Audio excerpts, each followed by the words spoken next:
आप सभी के भीतर बैठे परमात्मा को प्रणाम करती हूँ। प्रिय आत्मन, एक नामू नाम का बच्चा, उसके पूरी बॉडी पर फिंसिया हो गई और शरीर से पीक और खून रिसने लगा। माँ ने कहा, बेटा सामने प्लास का पेड़ है, जाओ उस पेड़ से छाल उतार कर के ले आओ, ताकि तुम उस छाल से मैं उबालूं उस छाल को और मलहम लगा कर के तुम्हारे शरीर पे लगाऊं तो सारे फोड़े फुंसियाँ खत्म हो जाएंगे। बेटा अपनी माँ की आज्ञा को पाकर के जंगल में गया पलाश के पेड़ को लेके छाल लेके आने के लिए। वो कुल्हाड़ी लेकर के जाता है और पलाश के पेड़ से वो छाल उतारता है। जैसे ही छाल उतारी, उस पलाश के पेड़ पर कुछ पानी पानी सा आया, तो उसे लगा वृक्ष को रोना आ रहा है, वृक्ष रो रहा है, वृक्ष को डर लग रहा है, दर्द हो रहा है। उसके दिल में बड़ी दया और करुणा आई। उसने कहा कि वृक्ष को मैंने बड़ी दर्द दे दिया, बड़ी पीड़ा दे दी, मैं देखूं तो सही इस वृक्ष को कितना दर्द हुआ है।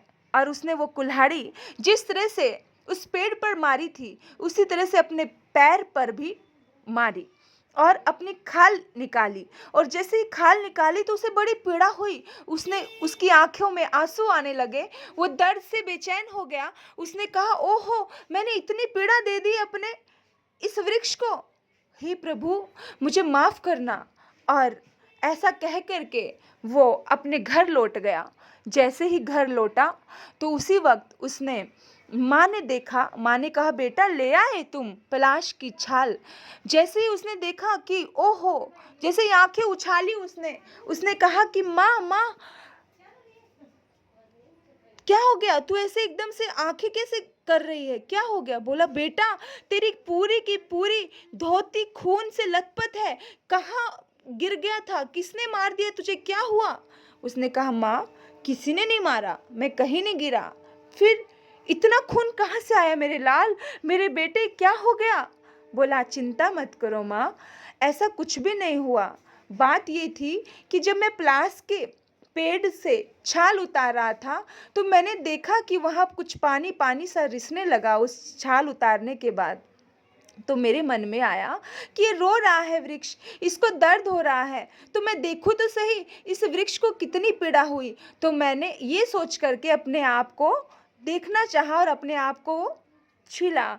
मैंने अपने आप को कुल्हाड़ी से जैसे वृक्ष की छाल को छीला, ऐसे ही अपने पैर की खाल को छीला। तो एकदम से माँ रो पड़ी, माँ चीख पड़ी, बेटा ये तूने क्या किया रे, क्यों किया ये? माँ, उस वृक्ष को बड़ी पीड़ा हुई, इसलिए मैं देखना चाह रहा था कि उस वृक्ष का दर्द कैसा है। एकदम से माँ का हृदय हिल गया। माँ ने कहा, बेटा तू साधारण आत्मा नहीं है, बेटा तू एक दिन बहुत बड़ा संत बनेगा। ऐसी दया और करुणा से ओतप्रोत है तेरी आत्मा।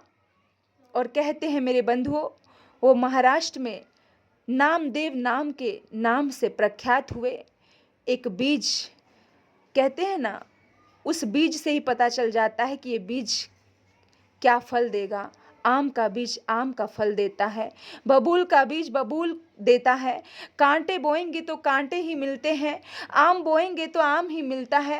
कहते हैं पूत के पैर पालने से पता चल जाते हैं। जिस भी आत्मा को कुछ बड़ा करना होता है, बड़ा बनना होता है, उसे उसी हिसाब से उसका मन, उसकी दिमाग, उसकी भावनाएं उसकी वैसे ही काम करने लग जाती हैं। ये देखिए, ऐसी दया और करुणा से ओतप्रोत होती हैं वो आत्माएं जो महान बनती हैं। वो बचपन से ही ऐसी दया और करुणा लेकर के जन्मी होती हैं। मेरे बंधुओं, अगर हमारे दिल में दया है, करुणा है, तो ज़रूर एक दिन हम बहुत बड़े व्यक्तित्व के धनी होंगे।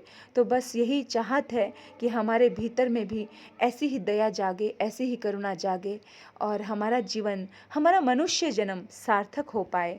आपने मुझे इतने प्रेम से सुना। आपके भीतर बैठे परमात्मा को प्रणाम करती हूँ।